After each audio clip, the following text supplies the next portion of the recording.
Class 10-এ আজকে আমাদের বিষয় হচ্ছে আমরা আজকে ভেদ করব, ঠিক আছে। ভেদ বলে আমাদের যে চ্যাপ্টারটা আছে, অর্থাৎ কোষে দেখি 13 অধ্যায়ের ভেদের উপরে আজকে আমরা ভেদের ক্লাসটা করব। দেখো, ভেদ অ্যাকচুয়ালি আমাদের কি, আমাদের যে কোনো সম্পর্কগুলোর মধ্যে অর্থাৎ সমানুপাতিক ও ব্যস্তানুপাতিক সম্পর্কটাকে বের করতে হবে।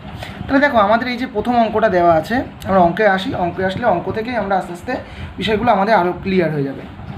দেখো, আমাদের যে অঙ্কটা দেওয়া আছে, প্রথম অঙ্কটা কী দেওয়া আছে, বলছি এ ও বি এর মধ্যে সম্পর্কিত মানগুলি দেওয়া আছে। অর্থাৎ এ এর মানগুলো দেখো, প্রথম এদিকে এ দেওয়া আছে কত, 25, 30, 45, 250। বি এর মানগুলো কত দেওয়া আছে, 10, 12, 18, 100, ঠিক আছে। বলেছে এ ও বি এর মধ্যে কোনো ভেদ সম্পর্ক থাকলে তা নির্ণয় করি এবং ভেদ ধ্রুবকের মান লিখি। তাহলে কোনো ভেদ সম্পর্ক যদি থাকে আমরা নির্ণয় করব ও ভেদ ধ্রুবকের মান লিখব। খেয়াল করো, যদি এরা আমাদের সমানুপাতিক ও ব্যস্তানুপাতিক সম্পর্ক থাকে, এক্ষেত্রে আমরা যদি ভেবে দেখি যে এই সমানুপাতিক সম্পর্কটা অ্যাকচুয়ালি আমাদের কী আসছে। দেখো, এখানে আমাদের সমানুপাতিক ব্যস্তানুপাতিক সম্পর্কটা, অর্থাৎ আমি বলছি ধরো এ সমানুপাতিক বি, ঠিক আছে। তাহলে খেয়াল করে দেখো, তাহলে কী হচ্ছে, এ আমরা জানি সমানুপাতিক তুলতে গেলে কী হয়, সমান চিহ্ন দিয়ে একটা কনস্ট্যান্ট নিতে হয়। আমরা কনস্ট্যান্টটাকে কে নিয়েছি, তাহলে কে ইন্টু বি। তাহলে এই কেটা কি, কেটা হচ্ছে নট ইকুয়ালস টু 0, অর্থাৎ শূন্য নয়, এমন একটা কনস্ট্যান্ট। তাহলে কী হলো, এ সমান সমান কী পেলাম, কে বি। তাহলে সেখান থেকে আমরা কী পাচ্ছি, দেখো, তাহলে যদি কে মানে ধ্রুবক রাখি, তাহলে এখানে আমাদের এ থাকছে, বিটা কে এর সাথে কী আছে, গুণ। তাহলে বিটা এই পাশে গেলে কী আসলো, ভাগ। তাহলে এ বাই বি সমান সমান কে আসছে। অর্থাৎ সমানুপাতিক সম্পর্কের ক্ষেত্রে আমাদের এই সম্পর্কটা কী আকারে আছে, ভাগ আকারে। আর যদি আমরা ব্যস্ত সম্পর্ক দেখি, জিনিসটা কী হচ্ছে, তাহলে এ সমানুপাতিক 1/b, এটা হচ্ছে আমাদের ব্যস্ত সম্পর্ক। তাহলে এটাকে যদি আমরা লিখি, তাহলে কী হচ্ছে, বা সমান নিলে কী হচ্ছে, সমান একটা কনস্ট্যান্ট নিলাম কে বাই বি, ঠিক আছে। তাহলে এখানে কনস্ট্যান্ট আমাদের বারবার কিন্তু এটা লিখতে হবে যে এটা কি, কে নট ইকুয়ালস টু 0। তাহলে এখান থেকে যদি আমরা দেখি, বিটা কী আছে, এদিকে ভাগ আছে, এদিকে এসে কী হয়ে যাবে, গুণ। অর্থাৎ এ বি সমান সমান কে পেলাম। অর্থাৎ দেখো, এখান থেকে আমরা দেখতে পাচ্ছি, অর্থাৎ ব্যস্তানুপাতিক সম্পর্কের ক্ষেত্রে এদের মধ্যে সম্পর্কটা আমরা অ্যাকচুয়ালি কি, গুণের, ঠিক আছে। তাহলে দেখো, আমাদের অঙ্কে আসা যাক। তাহলে প্রথম অঙ্কটায় আমাদের যেভাবে বলেছে, দেখো, প্রথম অঙ্কটায় আমাকে দিয়েছে এর মানগুলো কি দিয়েছে, 25, 30, 45, 250, আর বি এর মানগুলো কি দিয়েছে, 10, 12, 18, 100। তাহলে আমরা কি করছি, দেখো, আমাদের এটা হচ্ছে সরল সম্পর্ক, ব্যস্ত সম্পর্ক কী আছে আমরা জানি না, কিন্তু আমরা এটা দেখে নিই, মানে আমাদের দেখে আপাতত দৃষ্টিতে মনে হচ্ছে যে ভাগ করলে হতে পারে হয়তো কিছু একটা। অর্থাৎ আমরা এ কে বি দিয়ে ভাগ করে দিয়েছি। দেখো, প্রথম ক্ষেত্রে দেখো 25/10, দ্বিতীয় ক্ষেত্রে 30/12, তৃতীয় ক্ষেত্রে 45/18, 250/100, এভাবে লিখেছি। খেয়াল করে দেখো, এই যে 25/10 এটাকে যদি কাটাকুটি করি, কত হচ্ছে, 5 × 5 = 25, 5 × 2 = 10, কাটাকুটি করলে কত হচ্ছে, 6 দিয়ে 5 × 6 = 30, 6 × 2 = 12, এটা 9 দিয়ে 5 × 9 = 45, 9 × 2 = 18। এটা দেখো, এই 0 0 কেটে গেল, 5 দিয়ে 5 × 5 = 25, 5 × 2 = 10। তাহলে সব ক্ষেত্রেই আমরা কী পাচ্ছি, দেখো, তো এই 5/2 পাচ্ছি না, তাই আমরা সমান সমান কী লিখে নিলাম, 5/2, ঠিক আছে। তাহলে এটা আমি একবারে যদি লিখি, তাহলে কী লিখতে পারি, যে এ বাই বি সমান সমান 5/2, কারণ এটা লঘিষ্ঠ আকার করলে সব ক্ষেত্রে 5/2 আসে। তাহলে আমরা কী লিখতে পারি, এ বাই বি সমান সমান 5/2। তাহলে খেয়াল করো, তাহলে বা এ বিটা কী আছে, গুণ, ওই পাশে গেলে কী হয়ে যাবে, বিটা এখানে কী আছে, ভাগ, ওই পাশে গেলে কী হয়ে যাবে, গুণ। তাহলে বিটা গুণ হয়ে গেল। তাহলে এ সমান সমান কী হলো, 5/2 গুণ বি, ঠিক আছে। তাহলে আমরা কি জানি, আমরা যেমন সমানুপাতিক তুলে সমান করি আর কনস্ট্যান্ট করি, তাহলে তেমনি সমান আর কনস্ট্যান্ট তুলে আমরা সমানুপাতিক লিখতে পারি। অর্থাৎ এ আর বি এর মধ্যে সম্পর্কটা কী সম্পর্ক, সমানুপাতিক সম্পর্ক। আর ভেদ ধ্রুবক মান কত, 5/2, ঠিক আছে। এরপরে দেখো, চলে আসছে আমরা 2 দাগের অঙ্কটা। 2 দাগের অঙ্কটা কী আছে, দেখো, তোমরা এখানে দেখতে পাচ্ছ সরাসরি আমি গুণ আকারে করে ফেলেছি। কেন, কারণ আমি অঙ্কটা কিন্তু দেখে বুঝতে পেরেছি যে এটা কিন্তু গুণ আকারে, অর্থাৎ আমাদের ব্যস্ত সম্পর্কে আসবে। সেটা কীভাবে তোমরা যদি বইয়ের অঙ্কটা দেখো, তাহলে একটু বুঝতে পারবে। খেয়াল করো, আমাদের এক্সের মান দেওয়া আছে 18, 8, 12, 6, আর ওয়াইয়ের মান 3, 27/4, 9/2 আর 9। খেয়াল করো, আমরা যদি গুণ করি, একটা কিছু পাচ্ছি, আমি যেহেতু গুণ করেছি সেহেতু তোমরা বুঝতে পারছো যে এটা গুণেই হবে। কিন্তু এটা যদি ভাগ করতাম কী হতো, দেখো, 18কে যদি আমরা 3 দিয়ে ভাগ করতাম, কত হতো, 18/3, মানে 3 × 6 = 18, 6 হতো। এবার 8কে আমরা ভাগ করতাম কত দিয়ে, 27/4 দিয়ে। তাহলে 27/4 যদি নিচে থাকতো, ওটা উল্টে যেত, উল্টে গিয়ে কী হতো, 4টা উপরে গেলে 4 × 8 = 32/27 হতো। তাহলে কি আসছে, নিশ্চয়ই কোনো মিল পাচ্ছি না। তাহলে আমরা এই জন্যই এটাকে কী করলাম, গুণ। তাহলে দেখো, আমরা এক্সের সাথে ওয়াইয়ের মানটা গুণ করেছি। দেখো, 8 × 27/4 12 ইন্টু 9/2, আর এটা 6 ইন্টু 9। প্রত্যেক ক্ষেত্রে তোমরা কেন 3, 18 এবং 54, এখান থেকে কাটাকুটি করলে কত হচ্ছে 4 দুগুণে 8, 27 দুগুণে 54, এটা 2 দিয়ে করলে কত হয় 6 দুগুণে 12, 6 নং 54, আর ওটাতে 6 নং 54 দেওয়াই আছে। ঠিক আছে, তাহলে আমরা বুঝতে পারছি যে এক্স ওয়াই গুণ করে আমরা কত পাচ্ছি, এক্স ওয়াই গুণ করে আমরা 54 পাচ্ছি, তাই আমরা লিখেছি এক্স ইন্টু ওয়াই সমান সমান 54। তাহলে দেখো এক্স আর ওয়াই কী আছে, গুণ আছে, তাহলে ওয়াইটা এদিকে গুণ থাকলে ওই পাশে গিয়ে কী হয়ে যাবে ভাগ, তাহলে 54/y হলো। আমরা কি করলাম, 54টা হচ্ছে আমাদের কনস্ট্যান্ট আর সমান, এই 54 আর সমান এই দুটো উঠে গিয়ে আমাদের কী হয়ে গেল সমানুপাতিক, এটা আমরা জানি। তাহলে এক্স সমানুপাতিক 1/y, অর্থাৎ এক্স আর ওয়াইয়ের মধ্যে কী সম্পর্ক, ব্যস্ত সম্পর্ক। ঠিক আছে, ভ্যারিজাস এক্স ভ্যারিজাস কী হয়ে গেল 1/y, তাহলে সম্পর্কটা অ্যাকচুয়ালি কী হয়ে গেল ব্যস্ত সম্পর্ক। ব্যস্ত সম্পর্ক আর ভেদ ধ্রুবক কত, ভেদ ধ্রুবক হচ্ছে 54। ঠিক আছে, চলে আসলাম আমরা, আমাদের কমপ্লিট হলো 2 দাগেরটা। এরপরে আমরা চলে আসবো, দেখো আমাদের 3 দাগের অঙ্কটা কী বলেছে খেয়াল করো। আমাদের 3 দাগের অঙ্ক কী বলেছে আমরা খেয়াল করি। 3 দাগের অঙ্ক যেটা বলেছে,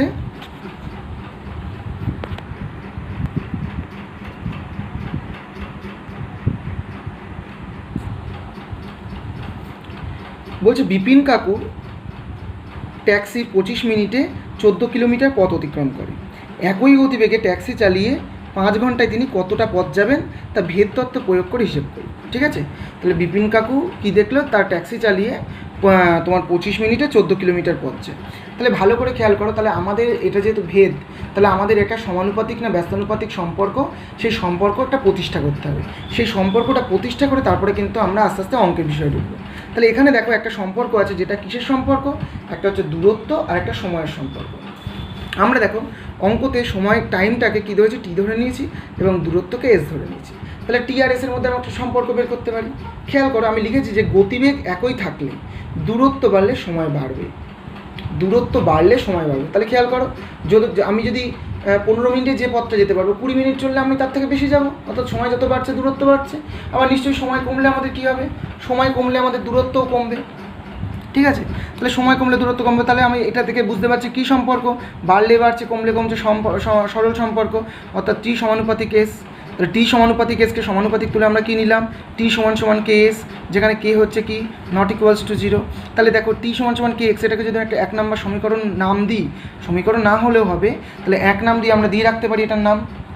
এরপরে চলে আসছি আমাদের কি, দেখো প্রথম ক্ষেত্র, আমি এখানে প্রথম ক্ষেত্র ধরে করেছি কেন, কারণ প্রথমবার আমাকে বলে দিয়েছিল কি যে টাইমটা, আমাকে টাইম টি বলে দিয়েছিল, টাইম টি বলে দিয়েছিল কি 25 মিনিট, আর আমাকে এস দূরত্ব বলে দিয়েছিল, আমি এসটা বলে দিয়েছিল 14 কিলোমিটার। ঠিক আছে, তাহলে আমরা এই যে 25 আর 14 আমরা এই সমীকরণ 1 নম্বর সমীকরণে বসিয়ে দিলাম, দিলে কী হচ্ছে টি এর জায়গায় 25 আর এসের জায়গায় 14। তাহলে দেখো কে এর সাথে 14 কী আছে গুণ, তাহলে কে সমান সমান কী হবে 25/14। অর্থাৎ এখান থেকে আমরা যেটা আমাদের দেওয়া ছিল, দুটো তথ্য দেওয়া ছিল, সেই তথ্য থেকে আমরা কী বের করতে পারলাম, সেই তথ্য থেকে আমরা কী বের করলাম কনস্ট্যান্টার মান বের করে নিলাম। ঠিক আছে, এইবার আমাদের যে দ্বিতীয় তথ্যটা দিয়েছে সেটা কি, আমাদের দ্বিতীয় তথ্যটা দিয়েছে যে তিনি 5 ঘন্টায় কত কিলোমিটার পথ যাবে। ঠিক আছে, তাহলে আমাদের দেখো খেয়াল করো যে দ্বিতীয় তথ্যে আমাদের দেওয়া আছে কি যে টাইমটা টি কত, টাইম টি সমান সমান দেওয়া রয়েছে কত 5 ঘন্টা। এবার আমাদের আগের অঙ্কটা কিন্তু আমরা মিনিটে বের করেছি, তাই ঘন্টাটাকে আমরা 60 দিয়ে গুণ করে আমরা 5 × 30 অর্থাৎ 300 মিনিট করে নিলাম। তাহলে আমাদের এখানে আমাদের কী দেওয়া হয়েছে, টাইম 300 মিনিট দেওয়া আছে, লিখেছি। কনস্ট্যান্ট কে এর মান আমরা বের করে নিয়েছি আগে 25/14, আর আমাকে দ্বিতীয় ক্ষেত্রে আমাদের কী বের করতে বলেছে, দূরত্ব এসটা বের করতে বলেছে। তাহলে দেখো এসের সাথে এটা কী আছে গুণ, গুণটা ওই পাশে গেলে কী হয়ে যায় ভাগ, ভাগ হলে কী হয়ে যায় উল্টে যায়, তাহলে 25 এর 14 উল্টে গিয়ে কী হয়ে যাবে 14/25। আমরা যদি এটা কাটাকুটি করি কত আসছে দেখো 168 কিলোমিটার, অর্থাৎ আমাদের উত্তর কত আসছে, অর্থাৎ তিনি 5 ঘন্টায় 168 কিলোমিটার পথ অতিক্রম করবে। এরপরে আমরা চলে আসছি দেখো 2 দাগের অঙ্কটা। 2 দাগের অঙ্কটা আমাদের কী বলেছে, বলেছে যে আমাদের স্কুলে প্রথম শ্রেণীতে 24 জন শিশুর মধ্যে 1 বাক্স সন্দেশ সমান ভাগে ভাগ করে দিলাম এবং প্রত্যেকে 5টি করে গোটা সন্দেশ পেল। যদি শিশুদের সংখ্যা 4 জন কম হতো তবে প্রত্যেকে কতগুলি করে গোটা সন্দেশ পেত, ভেদ তত্ত্বের সাহায্যে দেখো। তাহলে আমাদের প্রথম ক্ষেত্রে কী বলে দেওয়া আছে, 25 জন শিশু প্রত্যেকে 5টি করে, 25 জন শিশু 24 জন শিশু প্রত্যেকে 5টি করে, আর শিশু সংখ্যা দ্বিতীয় ক্ষেত্রে কী দিয়েছে 4 জন কমে গেল। তাহলে খেয়াল করে দেখো আমরা কি করলাম, শিশুকে এম এবং সন্দেশকে এন ধরে নিলাম, যা ইচ্ছা ধরতে পারি আমরা, আমি যা ধরছি তোমাদের যে তাই ধরতে হবে তা না, তুমি যা ইচ্ছা এইভাবে ধরে করতে পারো। তাহলে আমরা শিশুকে এম আর সন্দেশকে এন ধরে নিলাম। তাহলে দেখো শিশু সংখ্যা যত বাড়বে সন্দেশ সংখ্যা কী হবে, কমবে না? সন্দেশ তো আমাদের কী আছে, এক বাক্স সন্দেশ। তাহলে যত শিশু সংখ্যা বাড়বে অ্যাকচুয়ালি কী হয়ে যাবে, সন্দেশ সংখ্যা কমতে থাকবে। অর্থাৎ সম্পর্কটা কী সম্পর্ক, ব্যস্ত সম্পর্ক। তাহলে লিখেছি আমরা এম ভ্যারিজেস 1/n। তাহলে সমানুপাত এই যে ভ্যারিজেস তুলতে গেলে আমাদের কী নিতে হয়, একটা কনস্ট্যান্ট নিতে হয়। তাহলে এম সমান সাম কনস্ট্যান্ট k/n লিখে নিচ্ছি, k=0। ঠিক আছে, তাহলে এখান থেকে যদি আমরা নাম্বারিং করি তাহলে এটা আমাদেরকে 1 নম্বর সমীকরণ পেলাম। তাহলে এই সমীকরণে আমরা প্রথম শর্তে যেটা পেয়েছিলাম, কি পেয়েছিলাম, প্রথম শর্তে আমাদের এম এর মান অর্থাৎ শিশু সংখ্যা বলে দিয়েছিল কতজন, 24 জন। আর এন এর মান সন্দেশ সংখ্যা কত বলে দিয়েছিল, এক একজন শিশু কটা করে পাবে, 5টি করে। তাহলে এন বসিয়ে দিলাম, দিলে আমরা দেখো কি এর মান পেয়ে গেলাম কত, 5টা যেহেতু ভাগ ছিল গুণ হয়ে গিয়ে কত হয়ে গেল, 120। ঠিক আছে, এবার দ্বিতীয় শর্তে আমাদের শিশু সংখ্যা বলেছে 4 জন কমে গেল, অর্থাৎ ছিল কতজন, 24 জন, 4 জন কমে গেলে কত হয়ে গেল, 20 জন। তাহলে আমাদের এখন কিন্তু এন কত পেয়ে গেলাম, আমরা এম কত পেয়ে গেলাম, এম পেয়ে গেলাম 20। তাহলে আমাদের এখন বের করতে হবে কিন্তু এন এর মান। ঠিক আছে, তাহলে আমাদের সূত্র কি, এম সমান k/n। তাহলে এম এর মান 20 বসিয়েছি, কে এর মানটা আমরা কনস্ট্যান্টটাকে বের করে নিয়েছি, কত বেরিয়েছিল 120। আর এন এর মান আমাদের কত আছে, এন এর মান বের করতে হবে। তাহলে এনটা কি আছে, ভাগ আছে। তাহলে এনটা ওই পাশে গিয়ে কী হয়ে যাবে, গুণ। তাহলে গুণ হলে 20 × n হবে। তাহলে 20টা তখন গুণ থাকলে এই পাশে গিয়ে ভাগ হয়ে যাবে, তোমরা যেভাবে বুঝবে। তাহলে দেখো ভাগ করলে আমাদের কত আসলো, 6 আসলো কিন্তু। ঠিক আছে, আমাদের উত্তর আসলো কিন্তু 6। অর্থাৎ যদি 4 জন কমে যেত তারা 6টি করে সন্দেশ পেত। আগে যেমন 5টি করে পাচ্ছে, এক্ষেত্রে তারা 6টি করে সন্দেশ পেত। দেখো চলে আসবো এবার তারপরের অঙ্কটা। তারপরের অঙ্কটা কী আছে, তারপরের অঙ্ক হচ্ছে 3 দাগ। এখানে বলেছে কি, একটি পুকুর কাটাতে 50 জন গ্রামবাসীর 18 দিন সময় লাগে, পুকুরটি 15 দিনে কাটতে অতিরিক্ত কতজন লোক লাগবে। অর্থাৎ ভেদ তত্ত্বের সাহায্যে আমি এটা তোমাদের করে দেবো না, আশা করি তোমরা এই অঙ্কটা পারবে। কেন, কারণ প্রথম ক্ষেত্রে আমাদের দেখো 50 জন 18 দিন, আমরা জানি জোন আর দিন তুমি যা ইচ্ছা ধরে নিতে পারো, জোনকে তুমি এম, দিনকে এন, যা ইচ্ছা ধরে নিতে পারো, কোনো ব্যাপার না। তাহলে জোন 50 জন আর দিন, আমরা কি জানি, লোক সংখ্যা বাড়লে দিন সংখ্যা কমে, দিন সংখ্যা বাড়লে লোক সংখ্যা কম লাগে। তাহলে ব্যস্ত সম্পর্ক বুঝে গেলাম। প্রথম সত্যে 50 18 দেওয়া আছে, সেটার সাহায্যে আমরা কনস্ট্যান্টের মান বের করে নিতে পারবো। এবং দ্বিতীয় সত্যে আমাকে 15 দিন বলে দেওয়া আছে, এবার লোক সংখ্যাটা বের করতে হবে। দেখো আমরা এখান থেকে সহজেই আমরা তাহলে ওই সমীকরণকে কাজে লাগিয়ে আমরা লোক সংখ্যা বের করে ফেলতেই পারবো। আর লোক সংখ্যা যদি আমরা বের করে ফেলতে পারি তাহলে আমরা কি করতে পারবো, লোক সংখ্যা বের করতে পারলে সেক্ষেত্রে কিন্তু আমরা ভেদ তত্ত্বের সাহায্যে আমরা সহজেই ওটা ক্যালকুলেশন করে ফেলতে পারবো। আশা করি তোমরা 3 দাগের 3-এর 3টা করে ফেলতে পারবে। এরপরে দেখো চলে আসছি আমরা কত, 4 দাগের অঙ্কগুলো। 4 দাগের অঙ্কগুলো কী আছে দেখো। 4 দাগের 1 অঙ্কটা যেটা দেওয়া আছে সেটা কি দেওয়া আছে, ওয়াই ও এক্সের বর্গমূলের সঙ্গে সরল ভেদে আছে। কি বলা আছে, ওয়াই এক্সের বর্গমূলের সঙ্গে কি আছে, সরল ভেদে আছে। ঠিক আছে, তাহলে প্রথমে একটা শর্তে আমাদের কি দিয়েছে, এবং ওয়াই সমান 9 যখন এক্স সমান 9, বলছে এক্সের মান নির্ণয় করো যখন ওয়াই সমান 6। সিম্পলি ব্যাপার, আমরা যেহেতু অতটা জেনে গেছি আমাদের কোনো ব্যাপার না। দেখো আমাদের প্রথম সম্পর্কটা কি দিয়েছে, ওয়াই এক্সের বর্গমূলের সঙ্গে সরল সম্পর্কে আছে, ওয়াই সমানুপাতিক √x। তাহলে ওয়াই সমান কী হবে, কে √x, কে কি একটা ধ্রুবক যেটা কখনোই শূন্য হতে পারে না। এবার আমাদের যখন দেওয়ার আছে কি, একবার ওয়াই 9 এক্স 9 দেওয়া আছে, ওয়াই 9 এক্স 9 যায়, ওয়াইয়ের জায়গায় 9 বসালাম, এক্সের জায়গায় এটা যদি আমরা 1 নম্বর সমীকরণ ধরি, এক্সের জায়গায় আমরা 9 বসালাম, তাহলে √9। ঠিক আছে, তাহলে কে সমান কী হয়ে গেল, 9/√9। তাহলে কে সমান কী হয়ে গেলো, এটা কাটাকুটি করলে কত হয়, √9 মানে কত, 3। ঠিক আছে, তাহলে খেয়াল করে দেখো, তাহলে আমাদের কী অ্যান্সার আসলো, আমাদের অ্যান্সার আসলো হচ্ছে 3। কি অ্যান্সার, অর্থাৎ হচ্ছে আমাদের এখানে কে এর মান আসলো, কে মানে কি, কনস্ট্যান্ট, আমরা কনস্ট্যান্টের মান বের করছি। কনস্ট্যান্টের মান কী কাজে লাগে, আমাদের 3 দাগের অঙ্কগুলো যেভাবে কাজে লেগেছিলো সেইভাবে বলেছে, যখন এক্সের মান বের করতে বলেছে ওয়াইয়ের মান 6। ঠিক আছে, তাহলে আমাদের সূত্রটা কী ছিল, অর্থাৎ আমাদের সমীকরণটা আমি 1 নম্বর সমীকরণ কী ধরেছিলাম, ওয়াই সমান কে √x। ওয়াইয়ের মান 6 আমাকে বলে দিয়েছে, এক্সের মান বের করতে বলেছে, আমরা কে এর মান আগে বের করে নিয়েছি, কে এর মান 3, তাহলে 3√x। তাহলে সেখান থেকে √x এর মান আমরা কী পাচ্ছি, 3টা যেহেতু √x এর সাথে গুণ আছে ওই পাশে গেলে কী হয়ে যাবে, ভাগ, অর্থাৎ 3 দিয়ে ভাগ করলে কত হয়ে যাবে, 2। আমরা জানি রুট তুলতে গেলে কী হয়ে যায়, রুট তুলতে গেলে স্কোয়ার করতে হয়, আমরা স্কোয়ার করলে আমরা এদিকে এক্সের মান কত পেয়ে যাব, 4। তাহলে ওয়াই যখন 6 হবে এক্সের মান কত হবে, এক্সের মান 4 হবে। এরপরে দেখো চলে আসছি আমরা তারপরের অঙ্কটা। তারপরের অঙ্ক কী হচ্ছে, 4-এর 2 কী বলেছে, বলছে এক্স ও ওয়াই, খেয়াল করো এক্স ও ওয়াইয়ের সঙ্গে কী আছে, সরল বেঁধে আছে এবং জেডের সঙ্গে কী আছে, ব্যস্ত বেঁধে আছে। তাহলে এক্স কী আছে, ওয়াইয়ের সঙ্গে সরল বেঁধে আছে এবং জেডের সঙ্গে ব্যস্ত বেঁধে আছে। খেয়াল করে আমরা অঙ্কে চলে আসি, তোমরা বই তোমাদের কাছে থাকবে, তোমরা অঙ্কটা দেখলেই বুঝতে পারবে। তাহলে এক্স ওয়াইয়ের সাথে সরল বেঁধে আছে এবং জেডের সঙ্গে ব্যস্ত বেঁধে আছে, এই যে জিনিসটা এক্স ওয়াইয়ের সাথে সরল বেঁধে আছে, জেডের সঙ্গে ব্যস্ত বেঁধে আছে। কিন্তু আমাদের তো আলাদা আলাদাভাবে বলেছে ঠিকই, কিন্তু আমরা তো এটা তো আমাদের একটা অঙ্ক, কাজে এটাকে অ্যাডজাস্ট করতে হবে। করলে কী হচ্ছে দেখো, এক্স সমানুপাতিক ওয়াই, তাহলে আর এক্স সমানুপাতিক 1/z, এটাকে মিল করলে কী হচ্ছে, এক্স সমানুপাতিক কী হচ্ছে, y/z। এই দুটোকে মিক্সড করলে কী হচ্ছে, এক্স সমানুপাতিক y/z, অর্থাৎ তিনটে মিলে আমাদের যে নতুন সম্পর্কটা তৈরি হচ্ছে সেটা হচ্ছে এইটা, এক্স সমানুপাতিক y/z। তাহলে আমরা কী করলাম, সমানুপাতিক তুলে কী করলাম, সমান কনস্ট্যান্ট কে নিলাম y/z, যেখানে k ≠ = 0। তাহলে এটা যদি আমরা বারবার বলছি, যেটা নাম্বারিং করলে তুমি 1 নম্বর সমীকরণ করতেই পারো, করলে এবার দেখো আমি তোমাদের বই দেখাচ্ছি না, কিন্তু তোমরা বই দেখলে দেখবে যে ওয়াইয়ের মান 4 দেওয়া আছে প্রথম ক্ষেত্রে, জেডের মান 5 দেওয়া আছে, এক্সের মান 3 দেওয়া আছে। দ্বিতীয় ক্ষেত্রে আমাদের কী করেছে, ওয়াইয়ের মান 16 বলেছে, জেডের মান 30 বলেছে, এক্সের মান বের করতে বলেছে। বারবার বলছি প্রথম ক্ষেত্রটা দেওয়ার কারণ কি, প্রথম ক্ষেত্রটা দেওয়ার কারণ কিন্তু আমাদের কনস্ট্যান্টের মান বের করে নেওয়া। তাহলে প্রথম ক্ষেত্রে যে এক্স ওয়াই জেডের মানগুলো বসা আছে সেখান থেকে দেখো আমরা কে এর মান বের করে নিয়েছি, কে এর মান আমাদের 15/4 এসছে। এবং দ্বিতীয় ক্ষেত্রে যেটা দেওয়া আছে সেটা আমরা আমাদের যে 1 নম্বর সমীকরণটা আমি নিয়েছিলাম, তোমরা কিন্তু এগুলো লিখে করবে যে 1 নম্বর সমীকরণ, অসুবিধা নেই। তাহলে 1 নম্বর সমীকরণ থেকে যেটা পেয়েছিলে এক্স সমান কে y/z, সেখানে তুমি যেগুলো দেওয়া আছে সেই মানগুলো বসিয়ে দিলে। তাহলে 16 ওয়াইয়ের মান, তারপর হচ্ছে জেডের মান 30 তুমি বসালে, আর তুমি যেটা কে এর মান বের করে নিয়েছিলে কত, 15/4, সেটা বসালে দেখো তোমাদের কাটাকুটি করলে তুমি যেটা দেখতে পারবে যে এক্সের মান তোমাদের বেরোবে কত, 2। ঠিক আছে, তাহলে অঙ্কগুলো কিন্তু খুব জটিল না, অঙ্কগুলো খুবই সোজা। তাহলে আমাদের নিয়ম হচ্ছে আমাদের মেন সম্পর্কটা তৈরি করতে হবে, এবং সম্পর্কে যেটা প্রথম ক্ষেত্রে বলে দেওয়া থাকবে সেই বলে দেওয়ার সাহায্য নিয়ে আমরা কী করব, তার সাহায্য নিয়ে আমরা কনস্ট্যান্টের মান বের করব। এবং দ্বিতীয় ক্ষেত্রে যেটা আননোন থাকবে সেটা আমরা কনস্ট্যান্টের মান যেহেতু জেনে যাচ্ছি, মানগুলো বসলে আমরা কিন্তু সহজেই উত্তরটা পেয়ে যাব। চলে আসি আমরা তারপরে, দেখো তারপরে আমাদের কী দেওয়া রয়েছে, 4 দাগের আরেকটা দেওয়া রয়েছে, বলছে এক্স ও ওয়াইয়ের মধ্যে সরল বেঁধে আছে এবং জেডের সঙ্গে ব্যস্ত বেঁধে আছে, অর্থাৎ একই কথা। এখানে ওয়াইয়ের মান 5, জেডের মান 9, এক্সের মান 1/6 বলে দিয়েছে।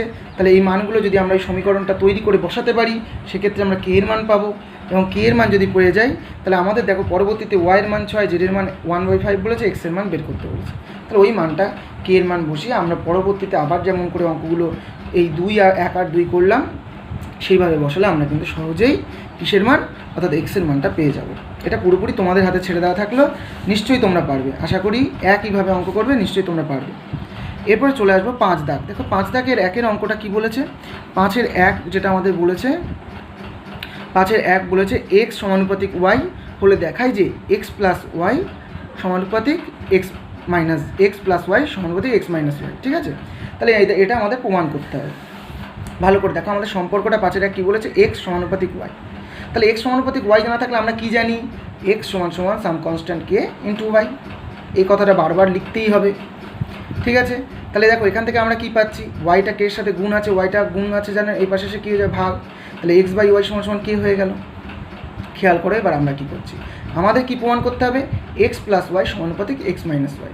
কী করছি দেখো, আমাদের আছে এক্স বাই ওয়াই, এদিকে কে আছে।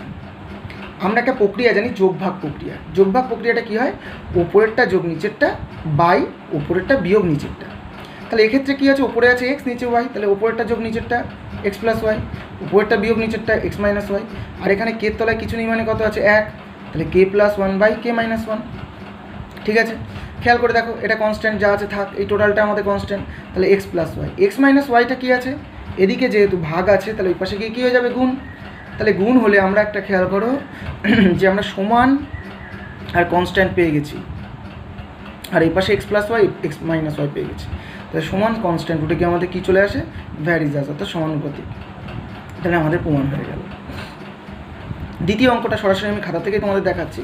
দ্বিতীয় অঙ্কটা কী দেওয়া আছে, সি সমানুপাতিক 1/a সমানুপাতিক 1/c, আর কী দেওয়া আছে, সি সমানুপাতিক 1/b। ঠিক আছে, এদের মধ্যে একটা সম্পর্ক প্রতিষ্ঠা করতে বলেছে। যদি অঙ্কটা দেখো দেখে নাও, এ সমানুপাতিক 1/c, সি সমানুপাতিক 1/b হলে এ সমানুপাতিক বি প্রমাণ করো।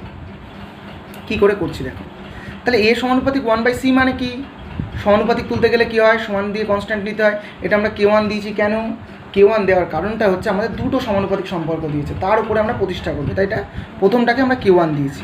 তাহলে A সমান সমান কী পেলাম? Q1/C। C সমানুপাতিক 1/B, সেখান থেকে C সমান সমান কী পাচ্ছি? K2/B। ঠিক আছে, K2 ≠ 0। তাহলে দেখো 1 আর 2 যে সমীকরণ দুটো পেলাম, সেখান থেকে আমি কি প্রথম সমীকরণ থেকে কী পেলাম যে A সমান সমান Q1/C, দ্বিতীয় সমীকরণ থেকে পেলাম C সমান সমান K2/B। ঠিক আছে, A সমান সমান Q1/C, C সমান সমান K2/B। তাহলে দেখো আমরা 2A C এর মান বসাচ্ছি। C এর মান কত? K2/B। 2A মানে আমরা 2A না 2A C এর মান মানে আমি কি লিখেছি, অর্থাৎ 2A C এর মান, 2A যে C এর মানটা আছে সেটা আমরা একে বসাচ্ছি। এক সমীকরণটা কী ছিল? A সমান সমান K1/C। তাহলে এই যে C এর মান K2/B আমরা 1 নম্বর সমীকরণ সেখানে বসিয়ে দিচ্ছি। তাহলে দেখো ওপরে K1 আছে আর C এর জায়গায় আমরা কি K2/B বসিয়ে দিচ্ছি। তাহলে নিচে এটা কী আছে? ভগ্নাংশ, উল্টে যাবে। তাহলে A সমান সমান কী হবে? K1, ওপরে কী আছে? K1, আর নিচে এটা উল্টে গেলে বিটা উপরে চলে যাবে, K2টা নিচে থাকবে। তাহলে Q1/K2 × B। তাহলে এই সমান আর K1 K2 কনস্ট্যান্টটা উঠে গিয়ে কী হয়ে যাবে? সমানুপাতিক সম্পর্ক, অর্থাৎ A সমানুপাতিক B চলে আসলো।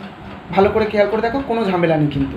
আমরা কী করেছি? 1 এবং 2 নাম যে সমীকরণ দিয়েছি, অর্থাৎ যে কোনো একটা, আমি হয়তো 1-এ বসিয়েছি, তোমরা 2-এও বসাতে পারো, যা ইচ্ছা তোমরা বসালে কিন্তু A আর B এর মধ্যে সম্পর্কটা খেয়াল রাখবে। যেমন সমানুপাতিক উঠে সমান আর কনস্ট্যান্ট আসে, তেমনি কনস্ট্যান্ট এবং সমান উঠে গিয়ে সমানুপাতিক আসে। তা সেইভাবেই কিন্তু আমরা কিন্তু এই সম্পর্কের প্রতিষ্ঠা করেছি। এরপরে আমরা চলে আসবো কোনটা? এরপরে চলে আসবো আমরা 5-এর 3। 5-এর 4টে অঙ্ক আছে, আমি 5-এর তৃতীয় অঙ্কটা দেখো কী করেছে। তৃতীয় অঙ্কটা A সমানুপাতিক B, B সমানুপাতিক 1/C এবং C সমানুপাতিক D বলেছে। বলছে A ও D এর মধ্যে ভেদ সম্পর্ক লেখো। খেয়াল করো, বলছে A সমানুপাতিক B হলে তাহলে A সমান সমান কি? একটা কনস্ট্যান্ট K1/B, B সমানুপাতিক 1/C, তাহলে B সমান সমান কি? K2 × 1/C, আর C সমানুপাতিক D, তাহলে C সমান সমান K3 × D। মানে সমানুপাতিক তুলে গিয়ে আমরা সমান কনস্ট্যান্ট নিলাম। আমি কিন্তু বারবার এগুলো লিখে দিচ্ছি, খেয়াল করবে, তোমাদের কিন্তু লিখতে হবে। দরকার হলে তোমরা বইয়ের একটা উদাহরণকেও ভালো করে দেখে নিতে পারো যে কীভাবে করছে। আমি তোমাদের অঙ্কগুলো শিখিয়ে দিচ্ছি, তোমরা লেখাগুলো সেইভাবে নিয়ম মেনটেন করো। অথচ তোমরা যদি এইভাবেও লেখো তাও অঙ্কগুলো হবে, অসুবিধা নেই। তাহলে দেখো 1, 2, 3, তাহলে 1, 2, 3 আমরা 1-এ 2 নং সমীকরণের মান বসাই। অর্থাৎ আমরা দেখো B সমান সমান কী পেয়েছি? K2 × 1/C বা K2/C। তাহলে সেটা আমরা 1 নম্বর সমীকরণ, অর্থাৎ A × K1/B, এই B এর জায়গায় K2/C বসিয়ে দিতে পারি। আমরা দেখো বসিয়ে দিয়েছি, অর্থাৎ কী হচ্ছে? K1 × K2/C। তাহলে এটাকে গুণ করলে K1 K2 ওপরে থাকছে /C। সেমভাবে আমরা দেখো এই যে C সমান সমান K3D পেয়েছি, সেটা আমরা এই 4 নম্বর সমীকরণে বসাই। 4 নম্বর সমীকরণটা কী আছে? A সমান সমান K1 K2/C। তাহলে C এর মানটা আমরা যে 3 থেকে C এর মান K3D সেটা বসিয়ে দিচ্ছি। দেখো এই যে আমরা C এর জায়গায় K3D বসিয়ে দিলাম। বসিয়ে দিলে কী হচ্ছে? কনস্ট্যান্টটা কী আসছে? K1 K2/K3, দেখো লিখে নিয়েছি। আর এই ডিটাকে আলাদা করে 1/D লিখে নিয়েছি। তাহলে K1 K2 K3 এটা কি একটা আর সাথে সমান উঠে গেলে কী হয়ে যায়? সমানুপাতিক হয়ে যায়। অর্থাৎ A সমানুপাতিক কী পেয়েছি? 1/D। A varies as 1/D। অর্থাৎ A আর D এর মধ্যে কী সম্পর্ক? A আর D এর মধ্যে কিন্তু ব্যস্ত সম্পর্ক আছে। ঠিক আছে, খেয়াল করে A আর D এর মধ্যে আমরা কী পেলাম? ব্যস্ত সম্পর্ক। এরপরে দেখো 4 দাগের অঙ্কটা, সেটাও আমি তোমাদের করে দিয়েছি। একইভাবে X আর Y এর মধ্যে সম্পর্ক কী আছে? X সমানুপাতিক Y, Y সমানুপাতিক Z, Z সমানুপাতিক X। আমি লিখেছি X সমান সমান কি? K1Y, Y সমান সমান কি? K2Z, Z সমান সমান কি? K3X। এগুলো আর আমার তোমাকে বারবার তোমাদের বলতে হবে না, কারণ তোমরা বুঝে গেছো K1 K2 K3 এগুলো কনস্ট্যান্ট। সুতরাং আমি যদি 1, 2, 3 এটা বা সাইড ডান সাইডকে যদি সমানভাবে গুণ করি, ঠিক আছে, বাঁদিকে গুণ, ডান দিকে গুণ, তাহলে কী করছি দেখো? তাহলে X Y Z বাঁদিকেরগুলো গুণ হচ্ছে X × Y × Z, আর ডান দিকেরগুলো গুণ হয় কী হচ্ছে? K1Y K2Z আর K3X। দেখো গুণ করেছি, অর্থাৎ K1Y K2Z K3X গুণ করেছি। এবার দেখো কনস্ট্যান্টগুলোকে এক পাশে নিচ্ছি, K1 K2 K3, আর আমাদের এই যে XYZটা গুণ হলে এই যে XYZ একটু আলাদা করে লিখেছি। তাহলে দেখো দুই পাশে XYZ কী হলো? কেটে গেল। তাহলে K1 K2 K3 কী পড়ে থাকলো? 1। ঠিক আছে, তাহলে আমাদের কি বলেছিল? আমাদের 4থা অঙ্কটা বলেছে ধ্রুবক 3টির মধ্যে সম্পর্ক কী। অর্থাৎ ধ্রুবক 3টি সমান সমান কী হলো? ধ্রুবক 3টির গুণফল আমরা কী পেয়ে গেলাম? ধ্রুবক 3টির গুণফল 1 পেয়ে গেলাম। ঠিক আছে, এরপরে দেখো আমরা চলে আসবো 6 দাগের অঙ্ক। 6 দাগের অঙ্ক কী বলেছে দেখো। 6 দাগে আমাদের যেটা দেওয়া আছে X + Y সমানুপাতিক হচ্ছে X - Y, এটা আমাদের দেওয়া আছে। এখান থেকে আমাদের প্রমাণ করতে হবে কি? এখান থেকে আমাদের প্রমাণ করতে হবে যে X² + Y² সমানুপাতিক XY। ঠিক আছে, এটা আমাদের প্রমাণ করতে হবে। কী করে করছি দেখো, তাহলে এক্স প্লাস ওয়াই সমানুপাতিক এক্স মাইনাস ওয়াই, এটা আমরা সমানুপাতিক তুলে কনস্ট্যান্ট নিতে করে ফেললাম। করে ফেলে আমাদের কী আছে, কনস্ট্যান্টটাকে বাম পাশে ডান পাশে রাখলাম, তাহলে এক্স মাইনাস ওয়াই গুণ আছে, এবার শেষে ভাগ হয়ে গেল, অর্থাৎ x plus y by x minus y সমান কনস্ট্যান্টকে আমাদের কি আমি তোমাদের বলেছিলাম যে আমাকে এখানে কি করতে বলেছে, সম্পর্কটা স্কোয়ারের সম্পর্ক, অর্থাৎ আমরা যদি x plus y x minus y রাখি এক্ষেত্রে কিন্তু আমাদের হবে না, অর্থাৎ আমরা এটাকে কী করলাম, আমরা উভয় পক্ষকে বর্গ করে নিলাম। উভয় পক্ষকে বর্গ দেখো, ওপরেরটাকে স্কোয়ার স্কোয়ার, এখানে কে স্কোয়ার করেছি। দেখো এইবার বর্গ করে নিয়ে আমাদের এবার কী করছে, আমরা যোগ ভাগ করছি। যোগ ভাগ কী হয়, ওপরেরটা যোগ নিচেরটা, দেখো ওপরেরটা যোগ নিচেরটা আর উপরেরটা বিয়োগ নিচেরটা, উপরেরটা বিয়োগ নিচেরটা। সেমভাবে কে স্কোয়ার প্লাস ওয়ান, কিছু নেই মানে ওয়ান আছে, k square plus one by k square minus one. খেয়াল করে দেখো, এ প্লাস বি তার whole square plus a minus b তার হোল স্কোয়ার কার সূত্র, 2 into a square plus b square. A plus b তার whole square minus a minus b তার whole square কার সূত্র, 4ab সূত্র। দেখো সেই সূত্রগুলো কিন্তু ক্লাস 8-এ তোমরা শিখে এসছো, 7-8-এ সেই সূত্রগুলো লিখে ফেলেছি। লিখে ফেলে সম্ভাব্য যেগুলো কাটাকুটি যায় করেছি, করে কি পড়ে আছে দেখো, এখানে x square plus y square পড়ে আছে, আর এখানে নিচে 2xy পড়ে আছে। আমরা 2xy এখানে ভাগ আছে, ওই পাশে গিয়ে কী করে দিলাম, গুণ করে দিলাম। তাহলে 2টা এখানে চলে আসলো, 2 into k square plus one by k square minus one, আর xyটা ভাগ ছিল, ওই পাশে গুণ হলো। তাহলে দেখো 2 into k square plus one by k square minus one আর সমান, এগুলো কি, এটা সমান চিহ্ন আর এটা হচ্ছে কনস্ট্যান্ট, এই টোটালটা কী হচ্ছে কনস্ট্যান্ট। তাহলে এই দুটো উঠে গিয়ে কী হয়ে গেল, সমানুপাতিক, অর্থাৎ কী হলো, এক্স স্কোয়ার প্লাস ওয়াই স্কোয়ারের সাথে সম্পর্ক চলে আসলো এক্স ওয়াই সমানুপাতিক সম্পর্ক। ঠিক আছে, তাহলে আমাদের কিন্তু প্রমাণ হয়ে গেল।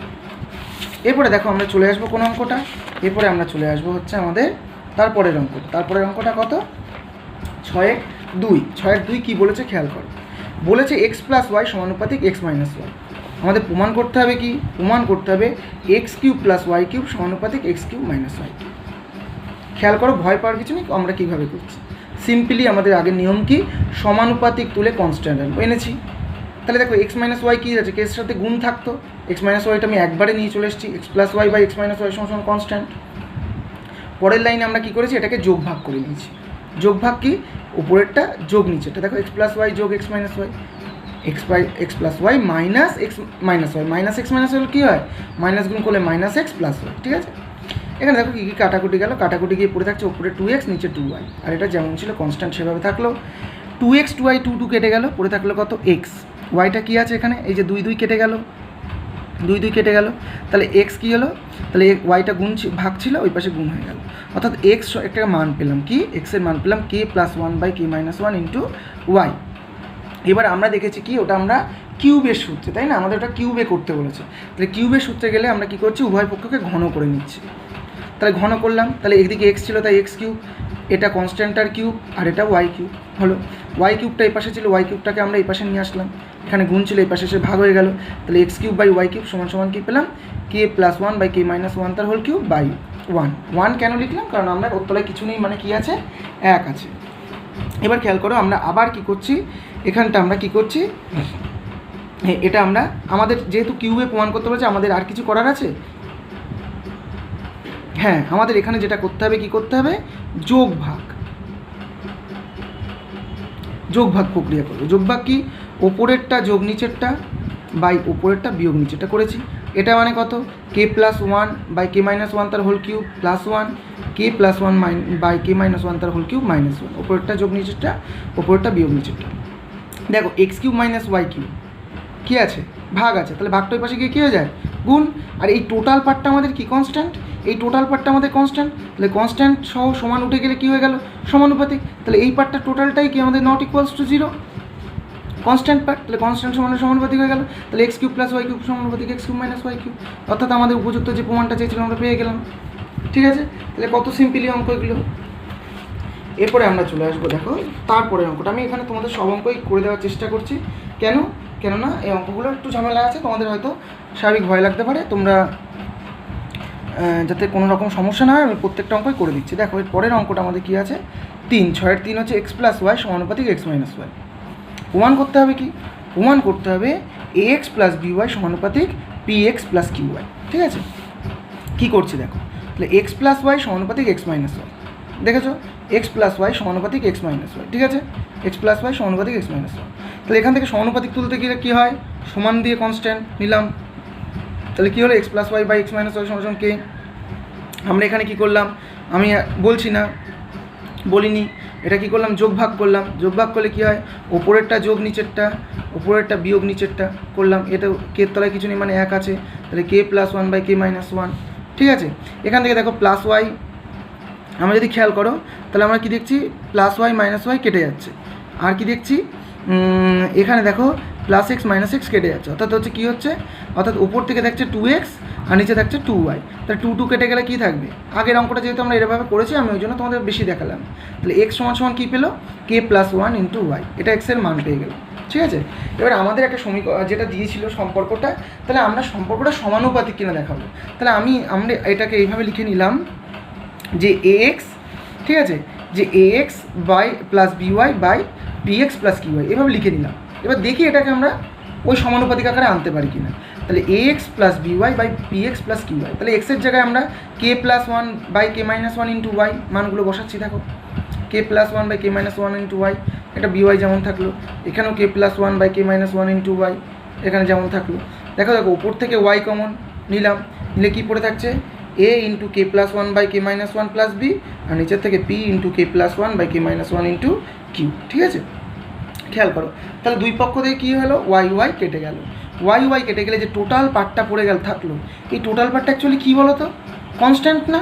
তাহলে আমরা কী পেলাম, ax plus by by px plus qy সমান সমান কী পেলাম, একটা কনস্ট্যান্ট পেলাম। তাহলে আমরা এখান থেকে যদি সমাধান আকারে করতে পারি, তাহলে ax plus by by px plus qy সমান সমান কী পেয়ে গেলাম, এই টোটাল কনস্ট্যান্টটা পেয়ে গেলাম। আমরা জানি px প্লাস qy কী আছে, এদিকে ভাগ আছে, তাহলে ভাগটা ওই পাশে গেলে কী হয়ে যায়, গুণ হয়ে যায়। আমি আরেকটা লাইন করিনি, কিন্তু তোমরা করে নেবে। এই যে px প্লাস qy এটা কী আছে, ভাগ আছে, ভাগটা ওই পাশে গেলে কী হয়ে যাবে, এখানে px প্লাস qy গুণ হয়ে যাবে।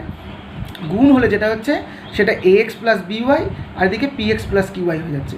মাঝখান থেকে কী হচ্ছে, সমান আর এই যে কনস্ট্যান্টটা, এই দুটো উঠে গিয়ে আমাদের কী চিহ্ন হয়ে যাচ্ছে, সমানুপাতিক চিহ্ন। অর্থাৎ আমাদের যেটা প্রমাণ করতে বলেছিল সেই প্রমাণটা কিন্তু আমাদের অঙ্কটায় হয়ে গেল। ঠিক আছে, তোমরা খেয়াল করেছো।